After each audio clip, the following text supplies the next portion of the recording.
What is up everybody, welcome back to another video. Today I'm going to be showing you how you can create these scenes in Blender using not only my 3D packs but also your own that you've created in Clo 3D.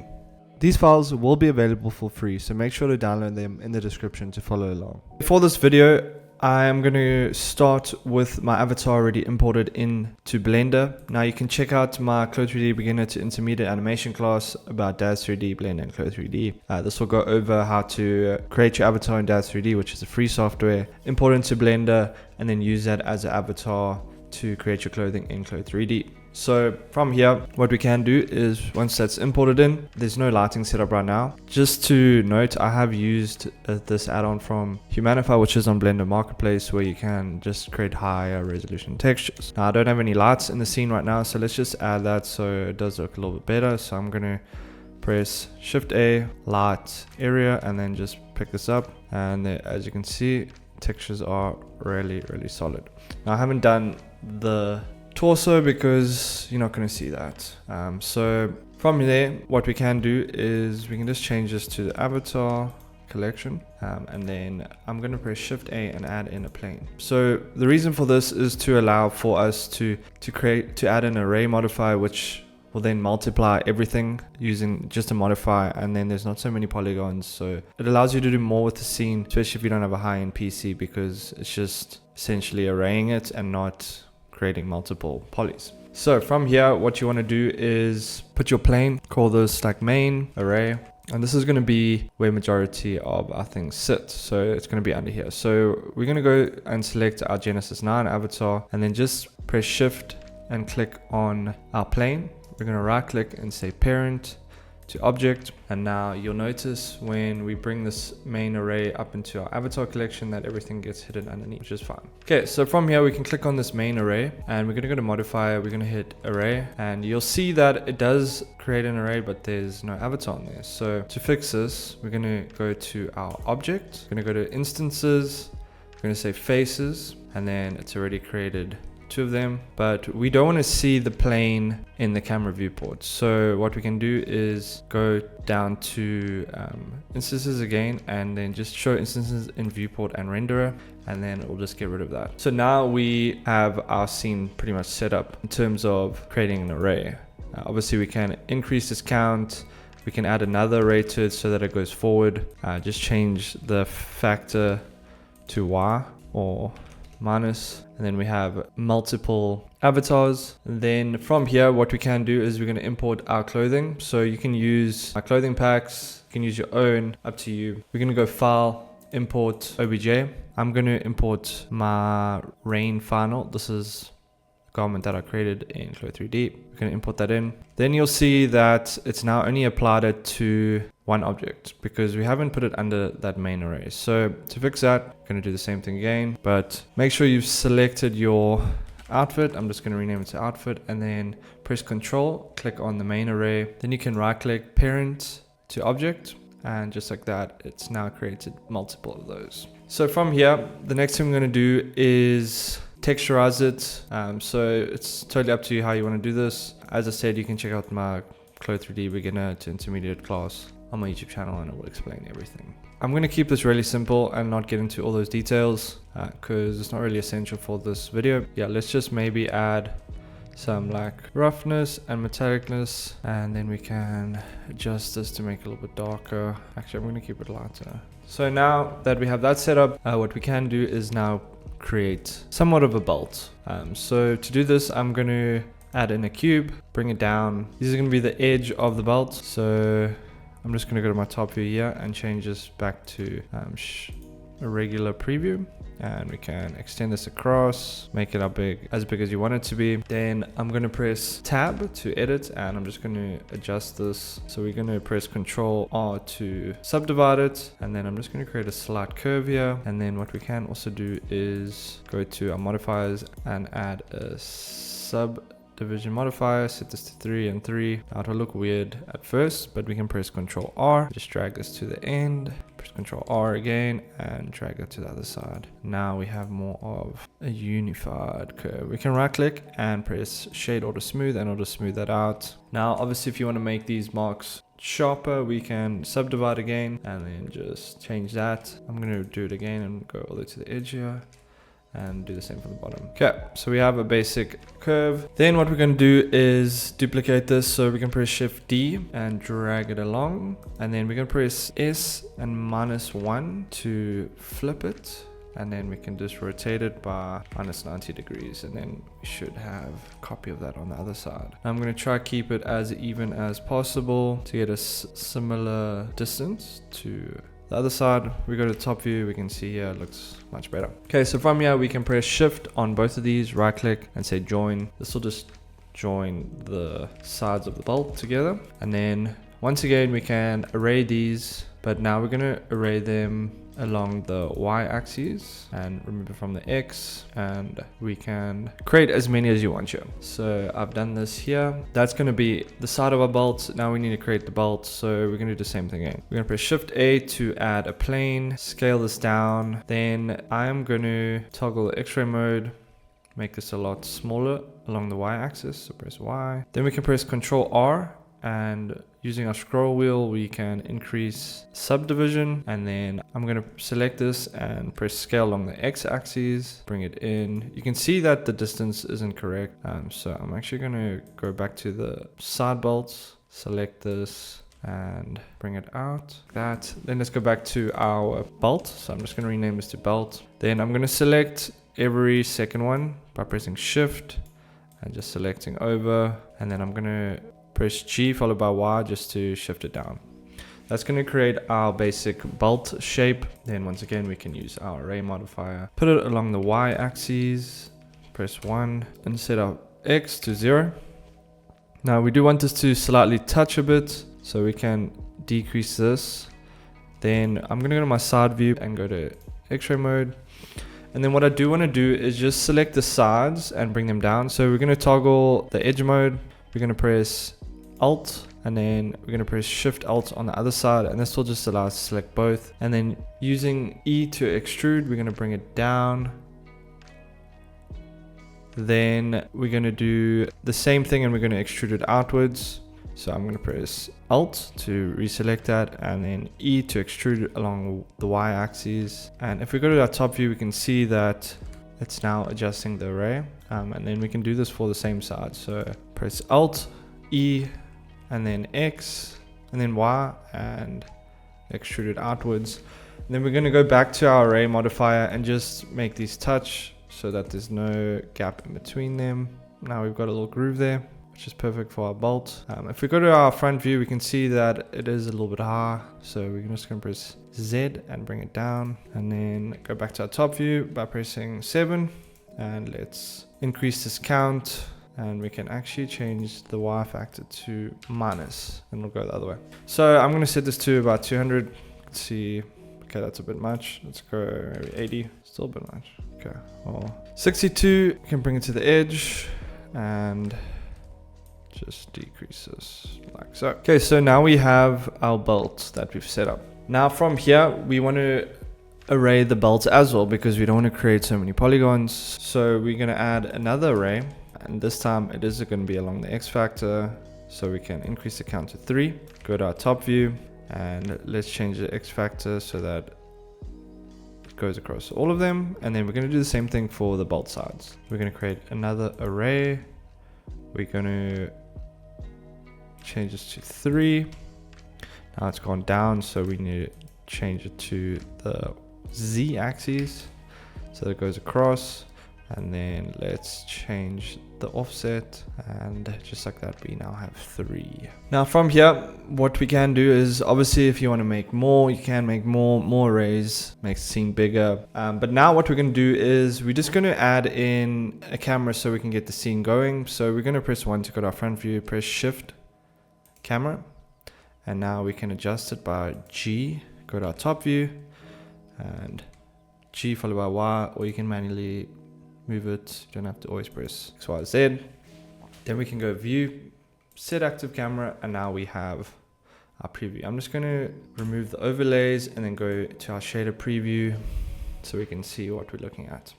Now the light is at the back, so I'm going to just bring this to the front. So we can go to our output and say render region, and we'll just see what the camera is seeing. Now I'm going to change this to 1440 by 1080, just because that's what I rendered the original images in. Then we can move the camera to the collection, just so it's outside of that avatar. Then in our front view, we can bring this up. Now, I did use another add-on for the cameras, but I'm just going to be using basic camera. It's all the same thing, you just get more options. So I did use Lens Sim, which creates a very realistic looking lens for you, similar to what they use in real life. It is a better option. That's also available on Blender Marketplace if you want to check that out. But yeah, for this, I'm just going to use a standard camera so you can get an idea. So we have our camera set up, but now the lighting doesn't look so great. Now lighting can play the biggest role in all your scenes. You can have an amazing object, but if it's not lit nicely or creatively, it does make the image look worse. So that is very important in this whole video. What we can do for the lighting is we can add in multiple lights on the top as well as the bottom, and we can also hide these using planes so that the camera doesn't pick it up.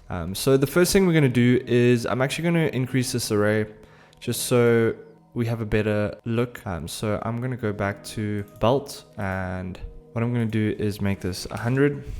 Well, I'm actually going to make this 200. Then for the side belts, I'm going to make this increase the first array to 11. Then the second one, I'm going to make it 6. So we have 6 columns. Actually, I'm going to make it 7. Then I need to go back to the belt and just increase this to 7 as well, so it fills up all of those. And while we add it, we can just make it touch the end. Then we need to go to our avatar, and we need to change this to 7 as well. And then we can change this to 11.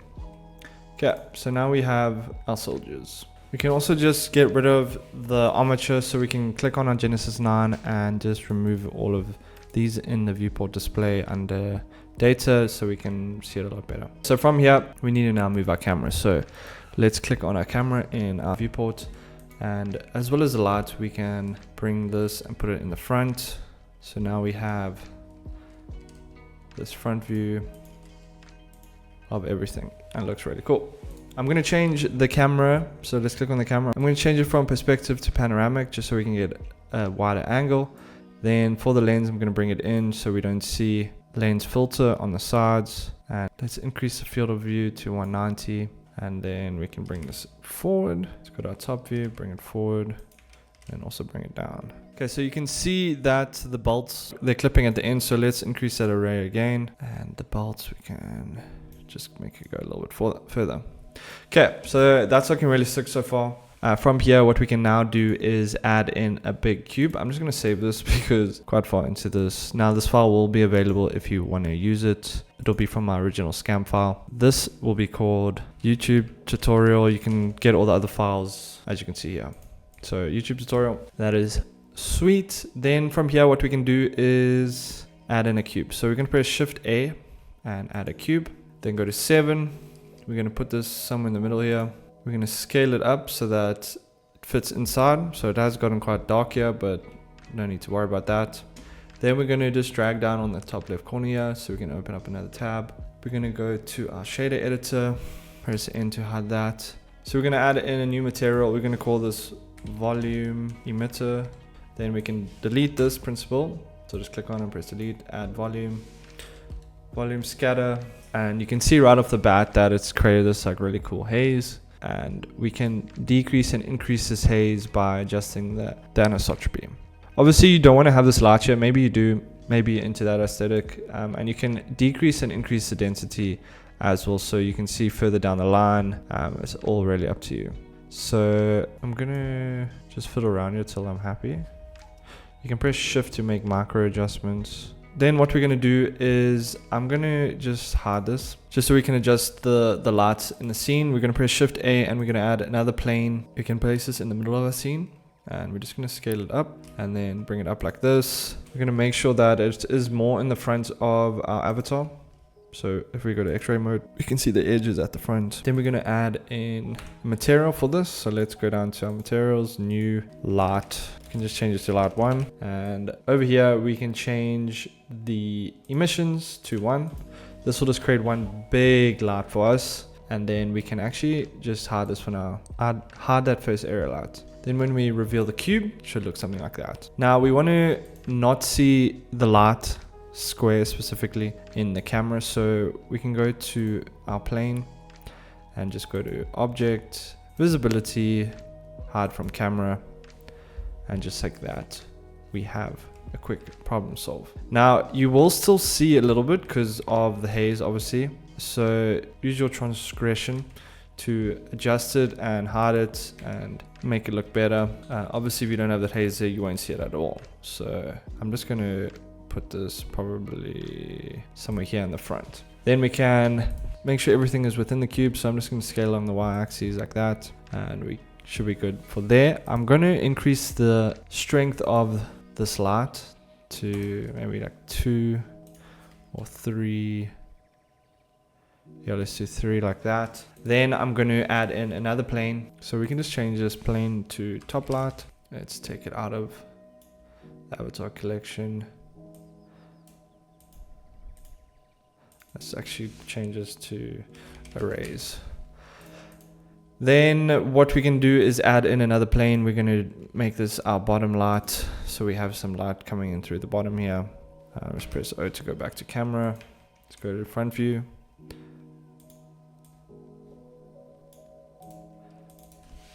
Bottom light. We can bring this down. Press 7 to increase this. And then we can add that light 1 to the bottom. And then once again, go to object, visibility, and then we can hide from camera so that we can't see that.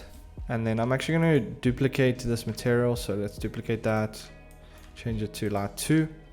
And then we can just increase this to 10 or so. I'm going to see what it looks like if I take it out of here, make it bigger.